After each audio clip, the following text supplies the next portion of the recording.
नमस्कार, देश देशांतर में आपका स्वागत है। मैं हूं श्याम सुंदर। बुधवार को जारी आंकड़ों के अनुसार औद्योगिक उत्पादन की वृद्धि दर में जबरदस्त गिरावट दर्ज की गई है। उद्योग जगत और आर्थिक मामलों के जानकारों ने इन आंकड़ों पर गहरी चिंता जताई है। इसके अलावा भी ये माना जा रहा है कि पिछले 9 सालों की तुलना में पिछले 1 साल में आर्थिक वृद्धि दर सबसे कम दर्ज की गई है।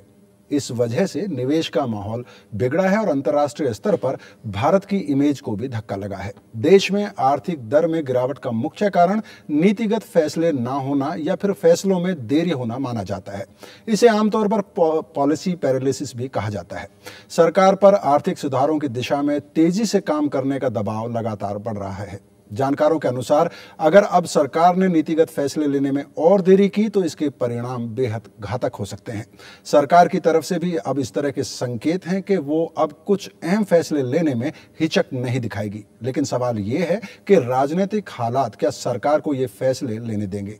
देश देशांतर में आज इसी मुद्दे पर चर्चा के लिए हमारे साथ कई खास मेहमान मौजूद हैं। स्टूडियो में हमारे साथ हैं श्याम पोद्दार जी, PhD चैम्बर ऑफ कॉमर्स से हमारे साथ जुड़े हुए हैं। अदिति सिंह जी इकोनॉमिक टाइम्स की वरिष्ठ पत्रकार हैं और इसके अलावा यशवीर सिंह जी हैं जो किसानों के मुद्दों पर आवाज उठाते रहे हैं, और CPI की वरिष्ठ नेता अमरजीत कौर भी हमारे साथ जुड़ी हुई हैं। श्याम पोद्दार जी, आपके साथ चर्चा की शुरुआत करना चाहेंगे। जैसा कि मैं अभी कह रहा था कि इंडस्ट्रियल ग्रोथ जो है उसकी विकास दर में भी बहुत ज़बरदस्त गिरावट दर्ज की गई है, और कुल मिला के अगर बात करें देश में निवेश का माहौल बहुत अच्छा नहीं माना जा रहा है।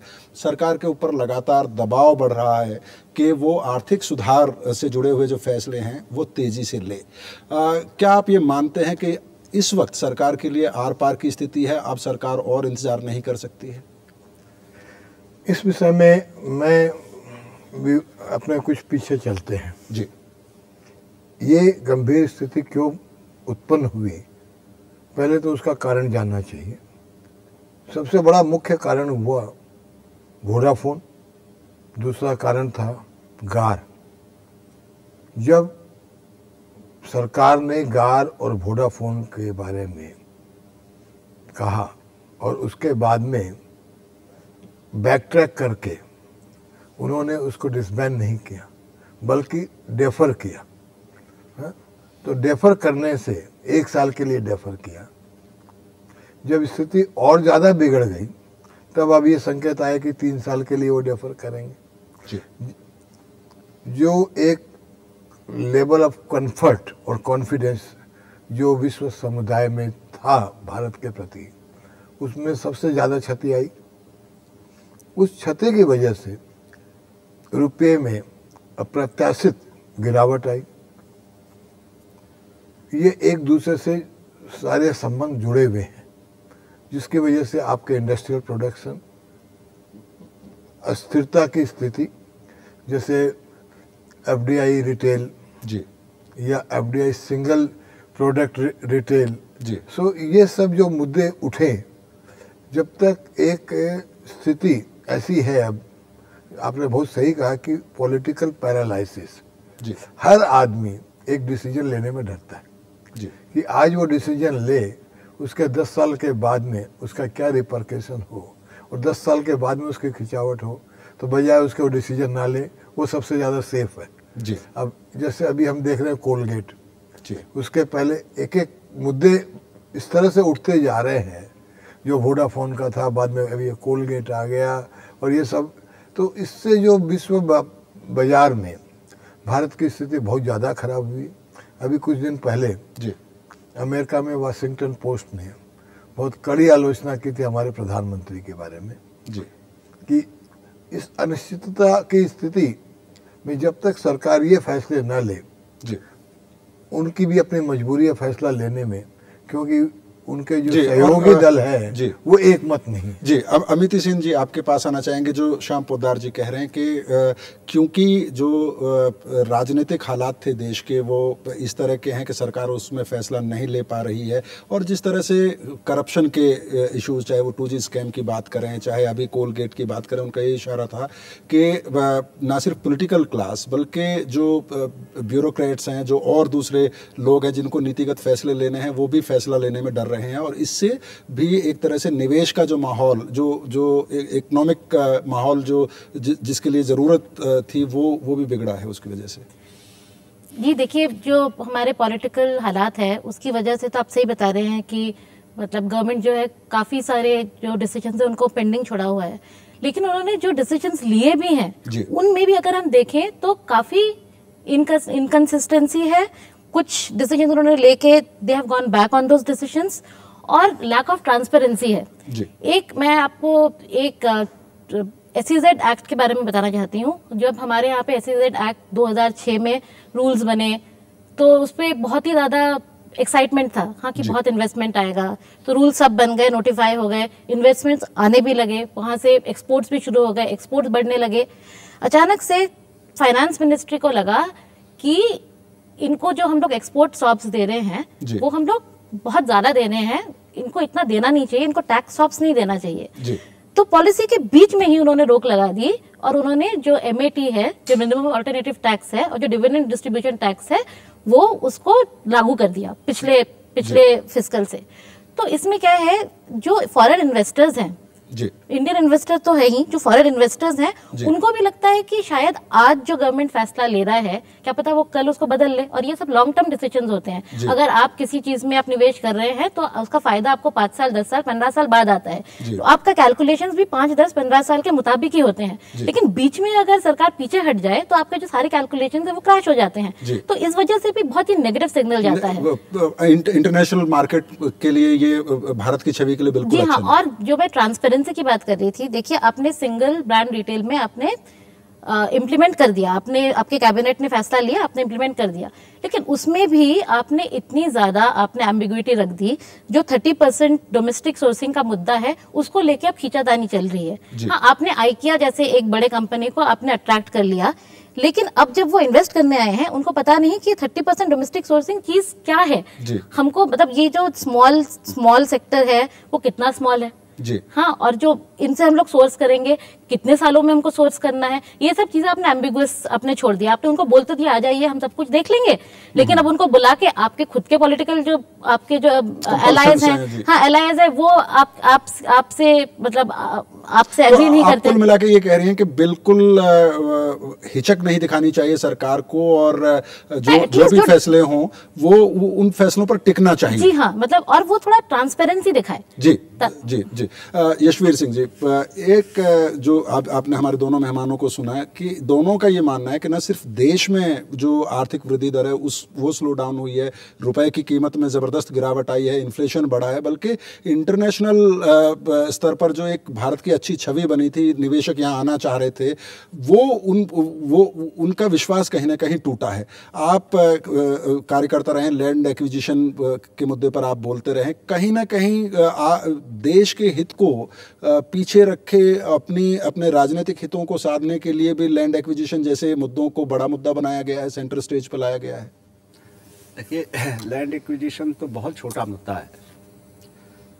मैं भी भारत सरकार में रहा हूं और खादी विलेज इंडस्ट्री कमीशन का 5 साल चेयरमैन था। आज जो स्थिति है, हम औद्योगिक प्रोडक्शन की बात करते हैं, कभी भी ये सोचकर चलें कि औद्योगिक प्रोडक्शन बढ़ता चला जाएगा, ऐसी सिचुएशन कभी ना रही है ना रहेगी जी।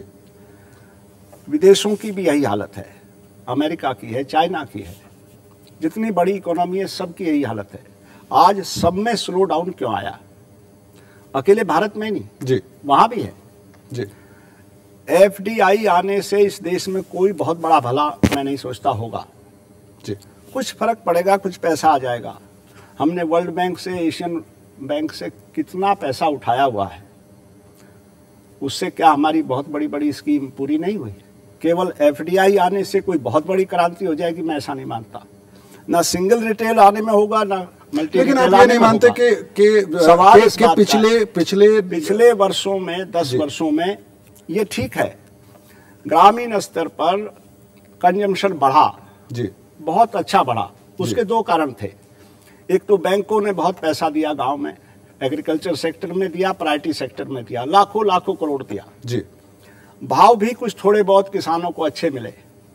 कंजम्पशन बढ़ा रूरल सेक्टर में। रूरल सेक्टर ही है इस देश का जो उठा सकता है इस देश को जी। उसका इम्पैक्ट पड़ा कि कंजम्पशन बढ़ा तो एग्रीकल्चर प्रोडक्शन के साथ साथ इंडस्ट्रियल प्रोडक्शन भी बढ़ा, क्योंकि मांग बढ़ी जी।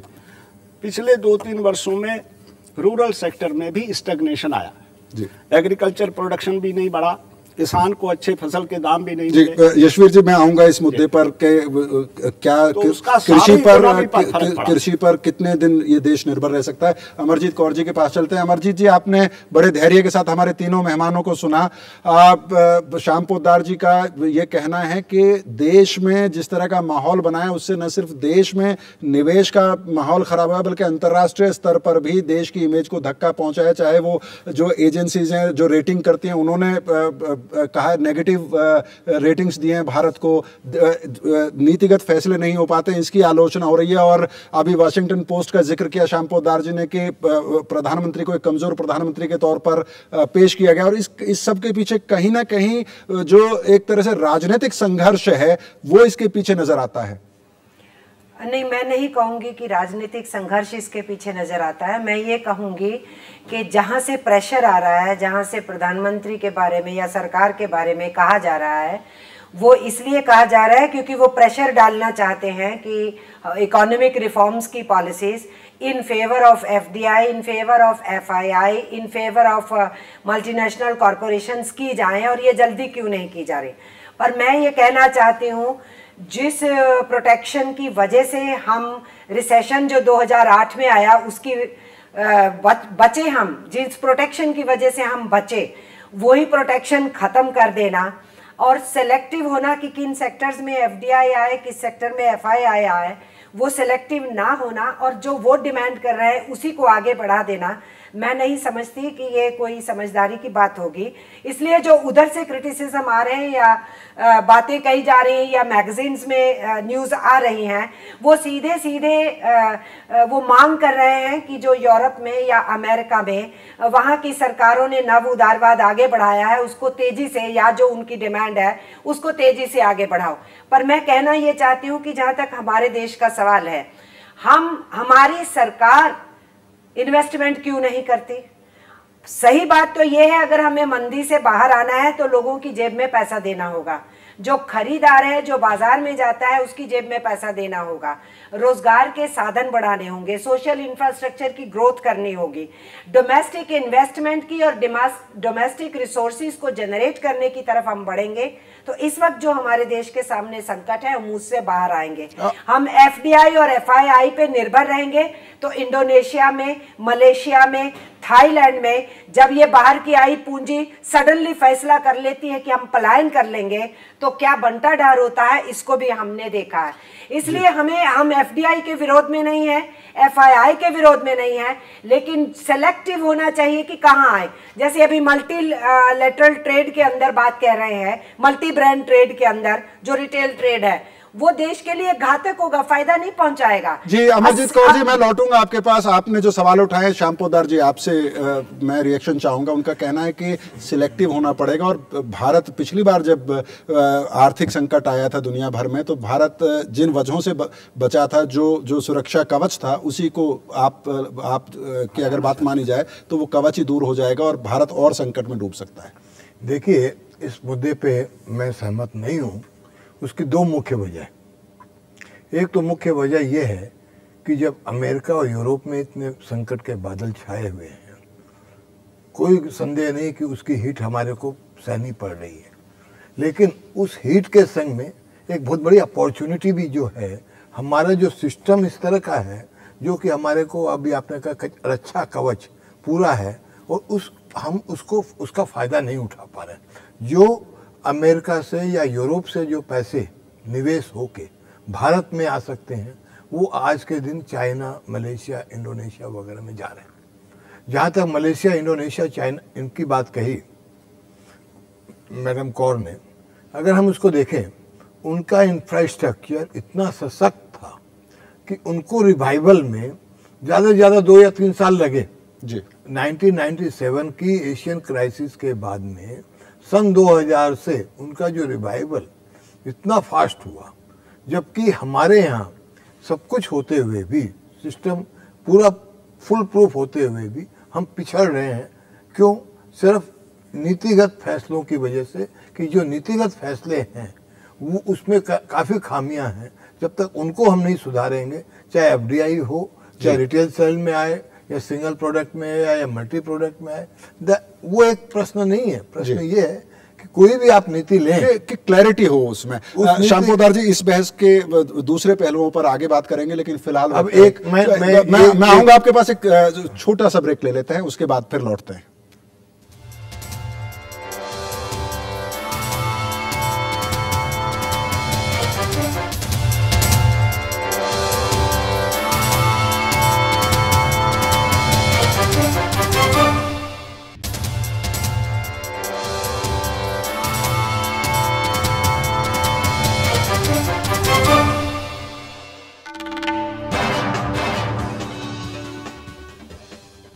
देश देशांतर में एक बार फिर आपका स्वागत है। आज हम बात कर रहे हैं धीमी होती आर्थिक विकास दर की और उसमें आर्थिक सुधारों की जरूरत पर।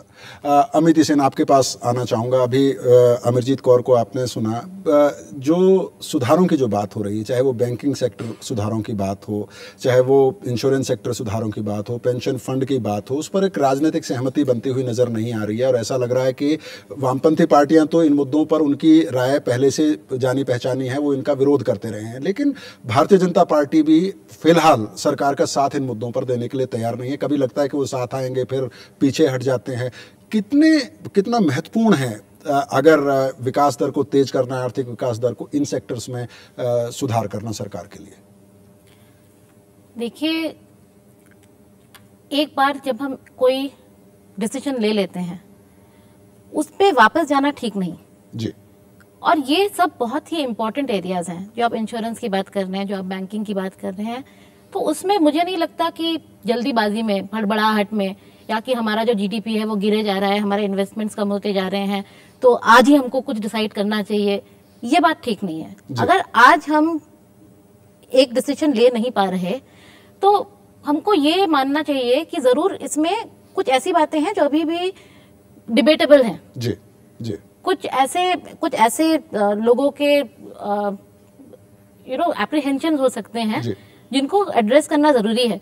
देखिए, अगर हम दूसरे देशों को देखें, अगर हम डेवलप्ड कंट्रीज को देखें, तो ऐसा नहीं है कि वो सब कुछ खोल के बैठे हुए हैं। अगर हम उनके लॉज को बारीकी से पढ़ें, तो वहां पे हमको बहुत सारी ऐसे कंडीशंस नजर आएंगी जिससे कि हमारा निवेश करना भी बड़ा मुश्किल है। ये लोग बोल रहे हैं कि आप अपना रिटेल खोलिए, आप हमको आने दीजिए, लेकिन अगर आप यूएस में इन्वेस्ट करने जाएंगे, वहां पे देखेंगे कि कितने सारे कंडीशंस है। एक कंडीशन तो आपको ये भी बोलेगा कि आप स्टडी करवाइए कि आपके निवेश की हमको जरूरत है, आपके आने से हमको हमारे इसको यहाँ पे कुछ खराबी नहीं होगी। और किससे करवाएंगे आप ये स्टडी? उन्हीं के किसी एजेंसी से। हाँ, तो इस तरह के हर किसी ने अपने सेफगार्ड्स दिए हुए हैं, तो हमको भी इस तरह के सेफगार्ड्स लगाने बहुत ही जरूरी है। यशवीर जी, जो सेफगार्ड्स की बात हो रही है और अमित कह रही है कि बिल्कुल जो एप्रीहेंशंस हैं उनको दूर किया जाना चाहिए, एक व्यापक बहस होनी चाहिए।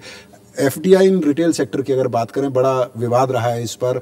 सरकार आगे बढ़ना चाहती थी, विपक्ष ने भी उसका विरोध किया, उसके कुछ अपने सहयोगियों ने भी विरोध किया, लेकिन अभी सुनने में आ रहा है कि सरकार उस पर आगे बढ़ना चाहती है। सरकार ये मानती है कि बहुत महत्वपूर्ण है देश की तरक्की के लिए ये फैसला लेना।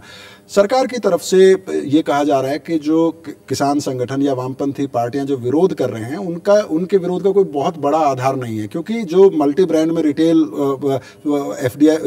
में जो एफडीआई आनी है वो बड़े शहरों में आने वाली है। उससे ट्रेडिंग कम्युनिटी का कोई बहुत भारी नुकसान नहीं होने वाला और किसानों को बहुत फायदा होने वाला है। देखिए, पहले भी मल्टीनेशनल कंपनी ने इसमें कुछ काम किया था, जैसे पेप्सी है जी। पेप्सी ने लुधियाना के पास टोमेटो फार्मर्स को उनसे कांटेक्ट करके टोमेटो ग्रो करके प्रोसेसिंग प्लांट लगाए थे, बंद करके 3 साल में भाग गए। हम फॉरेन इन्वेस्टमेंट के मैं खिलाफ नहीं आए, लेकिन जैसे इंफ्रास्ट्रक्चर का सवाल है, इंफ्रास्ट्रक्चर में भी आ रहे हैं। लेकिन क्या आप नहीं मानते कि अगर एक मल्टी ब्रांड में अगर एक बड़ी चेन आती है, एफडीआई आती है, और अगर वो कोल्ड स्टोरेज बनाते हैं, किसानों को बेहतर दाम मिलेगा, क्योंकि बड़ी मात्रा में उनकी फसल जो है वो बर्बाद हो जाती है। खाली चेन बनाने से नहीं, टर्म्स ऑफ ट्रेड हिंदुस्तान में क्या है उस पर भी निर्भर करता है। खाली पैसा लगाने से, चेन बनने से ही मार्केट नहीं सुधरने लग रहा जी।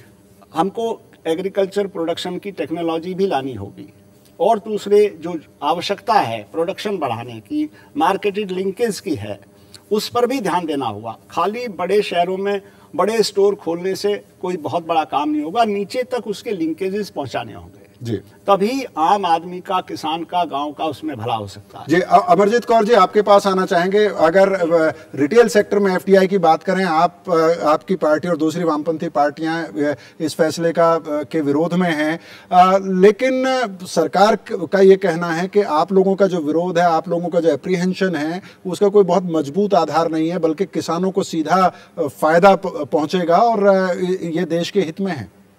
मैं इस पे आना चाहती हूँ, पर पोद्दार जी ने जो कहा मैं उनको जवाब देना चाहती हूँ। जी, जी, जी। इनका कहना कि मलेशिया और इंडोनेशिया में बहुत जल्दी से रिकवरी होगी, उसकी हो गई। कितनी सोशल कॉस्ट, कितनी पॉलिटिकल कॉस्ट, कितनी इंस्टेबिलिटी आज भी वो सह रहे हैं। इसको आप देखिए, और हिंदुस्तान जैसे बड़े देश के अंदर अगर अनएम्प्लॉयमेंट बढ़ गई, और हमारे यहाँ पहले ही इतना क्राइसिस है कि उस क्राइसिस के अंदर किस किस्म का माहौल होगा इस देश के अंदर, सिविल वार सिचुएशन हो सकती है, हमारा मुल्क उसके लिए तैयार नहीं है। दूसरी बात मैं ये कहना चाहती हूँ, इन्होंने कहा उनका सोशल इंफ्रास्ट्रक्चर बहुत मजबूत था, इसलिए वो झटका सह गए, रिकवरी कर गए। वही तो मैं बोल रही हूँ, सोशल सेक्टर इंफ्रास्ट्रक्चर इस देश को बनाने की जरूरत है। गवर्नमेंट को उसमें सबसे ज्यादा इन्वेस्टमेंट खुद करनी चाहिए, ताकि लोगों की जेब में पैसा आए, रोजगार मिले और सोशल इंफ्रास्ट्रक्चर मजबूत हो, ताकि फ्यूचर में हम एफडीआई और एफआईआई को झेलने के लायक हों। तीसरी बात जो मैं कहना चाहती हूँ, जो अभी आपने कहा कि किसानों को फायदा होगा या नुकसान होगा, सीधे सीधे नुकसान होगा। किसी भी किसान यूनियनों से आप पूछ लीजिए, सीधे सीधे नुकसान होगा। और अपनी एफसीआई को, अपनी गवर्नमेंट के प्रोक्योरमेंट सिस्टम को तो हम बर्बाद होने दे रहे हैं। जैसे अनाज की हालत में हमने देखा कि गेहूं और चावल की फसलें खड़ी हुई थी और हमारे पास उनको मेंटेन करने का इंतजाम नहीं था। और पीपीपी के नाम पे हम विदेशियों को, सरकार पब्लिक मनी स्पेंडिंग करके पीपीपी के नाम पे स्टोरेज खोल करके देगी और साथ में कहेगी 10 बरस की हम गारंटी दे रहे हैं, तुमको बिजनेस मिलेगा। ये ठीक नहीं है। और मैं साथ में ये भी कहना चाहती हूँ, बहुत सारे देशों में स्टडीज की गई है, हमें बता रहे हैं कि multi brand trade, retail trade में अगर एफडीआई आएगी बहुत रोजगार क्रिएट होंगे। लेकिन जिन देशों में मेरा ये सेंटेंस पूरा करने दीजिए, जिन देशों में मल्टी ब्रांड ट्रेड में या सिंगल ब्रांड में गया एफडीआई, उन देशों में जॉब क्रिएशन कम हुआ और लाइवलीहुड लॉसेस ज्यादा हुए। उसका अगर हम कंपैरिजन करते हैं, हमारा देश नहीं झेल पाएगा। 4.5 करोड़ लोग हैं मल्टी ब्रांड ट्रेड में, हमारा गांव भी नुकसान उठाएगा, हमारा शहर भी नुकसान उठाएगा। लेकिन अमरजीत कौर जी, एक तो सरकार का ये कहना है कि विपक्ष सरकार को कॉर्नर करने के लिए और अपने राजनीतिक हित साधने के लिए जिन मुद्दों पर एक आपसी सहमति बन सकती है, उन मुद्दों को भी विवाद का मुद्दा बनाया गया है। मसलन अगर बीजेपी की अगर बात करें तो बहुत सारे इकोनॉमिक पॉलिसीज पर उनका कोई डिफरेंस नहीं है सरकार के साथ, वो भी लेकिन वो भी आपके साथ खड़े नजर आते हैं, क्योंकि ऐसा लग रहा है कि ये मौका है विपक्ष के पास और सरकार को कॉर्नर किया जाए। और वैसे में जो देश के हित हैं, जो इकोनॉमिक इश्यूज हैं, वो पीछे छूट गए हैं और पॉलिटिकल इश्यूज शायद आगे आ गए हैं, डोमिनेट कर रहे हैं। मैं आपसे सहमत हूं इस बात में, क्योंकि 2003 में retail, multi brand retail trade में एफडीआई आना चाहिए, ये वाजपेयी जी की कैबिनेट का डिसीजन था और वो अभी तक ये सरकार उनके साथ मिल करके लागू नहीं कर पाई। ये बात सही है, दोनों की इकोनॉमिक पॉलिसीज, बैंक रिफॉर्म्स के बारे में, इंश्योरेंस रिफॉर्म्स के बारे में, रिटेल ट्रेड के बारे में सेम है और पॉलिटिक्स का एजेंडा सामने है। अगर ये दोनों आपस में मिल जाए, हमारे विरोध के बावजूद, ये पार्लियामेंट में जो मर्जी तय कर सकते हैं, ये बात तो है। जी अमरजीत जी, मेरे पास समय की कमी है, दूसरे मेहमानों से प्रतिक्रिया लेते हैं। श्याम पोद्दार जी, क्या वजह है कि अभी भी जो अमरजीत कौर कह रही हैं या यशवीर सिंह कह रहे हैं कि जो एप्रीहेंशंस हैं, आप कन्विंस्ड हैं, सरकार कन्विंस्ड है कि इससे ना किसानों को कोई नुकसान होने वाला है, ना यहाँ के ट्रेडर कम्युनिटी को कोई नुकसान होने वाला है जो रिटेल सेक्टर में है, क्या कारण है कि उद्योग और सरकार मिलकर अभी तक इन एप्रीहेंशंस को दूर नहीं कर पा रहे हैं? देखिए, अमरजीत ने और आपने जो कहा सही है कि विल पावर की कमी, जहाँ तक मेरा कहने का मतलब ये है कि आज किसानों को आप कितना भी फायदा दें, आज किसान का अगर एग्री प्रोसेसिंग जोन में, I am attached to one of the rice miller जी, आज पैडी जब किसान भेजता है, आपने कभी इस बात पर ध्यान दिया है कि जो टैक्स, मंडी टैक्स, ये टैक्स और वो टैक्स, जो किसान के पल्ले क्या आता है उसके अगेंस्ट में, और इसके अलावा बिचौलिए वगैरह का मुनाफा माफ कीजिए, एक सेकंड इसको मेरे पूरा करने दीजिए। फिनिश प्रोडक्शन जो एक्सपोर्ट होना चाहिए, जहां चाइना में 2 दिन में शिप लोड हो जाता है, हमारे यहाँ उसी चीज को 24 दिन लगते हैं। वो जो इंफ्रास्ट्रक्चर की बार बार मैं जो बात दोहरा रहा हूँ कि जब तक आपका इंफ्रास्ट्रक्चर इतना मजबूत नहीं होगा, चाहे एफडीआई आए या ना आए। जी माफ कीजिएगा, मुझे रोकना पड़ेगा। अमित, एफडीआई इन मल्टी ब्रांड्स, इसको लेके जो एप्रीहेंशंस हैं वो आपकी नज़र में कितनी जायज़ हैं, सही हैं, या कुछ ज़्यादा ही उनको बढ़ा चढ़ा के पेश किया जा रहा है? देखिए, मल्टी ब्रांड में जो एप्रीहेंशंस हैं, एप्रीहेंशंस को हम कभी नाजायज़ नहीं बोल सकते, क्योंकि एप्रीहेंशंस वो लोगों के मन में आती हैं। गवर्नमेंट को जो है, जो उनको करना चाहिए वो है कॉन्फिडेंस बिल्ड करना, क्योंकि वो नहीं कर रही। जैसे मैडम कौर बोल रही थी कि बहुत जो एम्प्लॉयमेंट है वो अफेक्टेड होगा। तो जो लेबर मिनिस्ट्री है, जब ये डिस्कशन चल रहा था, लेबर मिनिस्ट्री का एक प्रपोजल था कि जब भी कोई एफडीआई मल्टी ब्रांड में कोई प्रपोजल आए तो साथ ही में एक वो स्टडी करवाएं कि वो उसमें एम्प्लॉयमेंट। लेकिन आप कवर करते रहे हैं, बहुत संक्षेप में अगर मैं आपसे पूछूं, आपकी नज़र में क्या रिटेल सेक्टर में अगर एफडीआई आती है, क्या वो भारत के लिए नुकसानदेह होगी? देखिए, वो डिपेंड करता है कि हम लोग फाइनली कंडीशंस क्या रखते हैं। हमने कंडीशन रखा कि $100 मिलियन मिनिमम निवेश होना चाहिए और 50% वो बैकएंड में जाना चाहिए। पर ये बैकएंड क्या है? पर उसमें अगर हम क्लैरिटी से बोले, बैकएंड है जो हमारा कोल्ड चेन टेक्नोलॉजी, वो आप आइए, आप 50% उसमें निवेश कीजिए। हम लोग क्लैरिटी से क्यों नहीं बोलते? चाइना बोलता है। तो अगर हम लोग इन्वेस्टमेंट चाहते, सरकार को क्लैरिटी के साथ, और हमको डिमांड्स भी क्लियर, लोगों के मन में एप्रीहेंशन है उनको भी क्लैरिटी के साथ बताना होगा कि क्या योजना है, और जो इन्वेस्टर है उसको मांग करनी होगी कि आप आ रहे हो मुनाफा कमाने, तो आप ऐसा काम कीजिए जिससे हमारा भी हित हो। हम लोग चाहते हैं कि आप कोल्ड चेन टेक्नोलॉजी में आप टेक्नोलॉजी ट्रांसफर करें, तो आप करें। जी, बेहद संक्षेप में यशवीर जी, 30 सेकंड मेरे पास बचे हैं, कि क्या आप नहीं मानते कि कृषि पर अब बहुत ज्यादा निर्भर नहीं रहा जा सकता है? इंडस्ट्रियल ग्रोथ की जरूरत है, वो दूसरे रोजगार के साधन पैदा करने होंगे देश में। मैं कह रहा हूं कि कृषि पर यह देश बहुत ज़्यादा निर्भर नहीं रह सकता, लेकिन खेत से जो जनसंख्या हटानी है, जब तक वो नहीं हटेगी, उसके साधन नहीं तैयार किए जाएंगे, उसके लिए पॉलिसी तैयार नहीं की जाएगी, तो गांव दरिद्रता के समुद्र बन जाएंगे। जी, आपके इसी कमेंट के साथ देश देशांतर को आज यहीं विराम देते हैं। तो कुल मिलाकर हमारे मेहमानों का, ज्यादातर मेहमानों का ये कहना है कि सरकार जो भी नीति बनाए उस नीति पर टिके, उसमें क्लैरिटी हो, उसमें पारदर्शिता हो, और जो एप्रीहेंशंस हैं, जो संदेह प्रकट किए जा रहे हैं, उन संदेहों को दूर करना सरकार की जिम्मेदारी है। इसी नोट के साथ देश देशांतर को आज यहीं विराम देते हैं। कल इसी वक्त आपसे फिर मुलाकात होगी। अपने तमाम मेहमानों के साथ आपसे विदा लेते हैं। नमस्कार।